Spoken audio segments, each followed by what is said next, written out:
kun sagantaa abdii dhugaati. Sagantaan abdii dhugaa deebi'ee dubbii waaqayyo qabatee isiniif dhiyaatee jira. Sagantaan abdii dhugaa dubbii waaqayyo barsiisuu. Waaqayyoon abdii kennu kuni, waaqayyoon jireenya bara baraa kennu kuni maaliif abdii, maaliif dhugaa bara baraa kenne?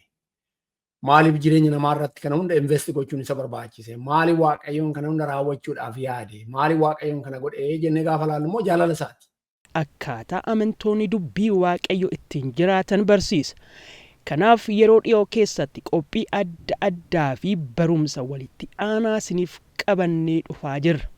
Kana waan ta'eef chaanaalii YouTube, Facebook fi miidiyaa hawaasaa irratti akka nu hordoftan ittiin eebbifamtaniifis namootaafis akka daddabarsitan jaalala gooftaa keenyaatiin isin affeerra. Sagantaa abdii dhugaa subscribe, like waan gootaniif gooftaan isin haa eebbisu.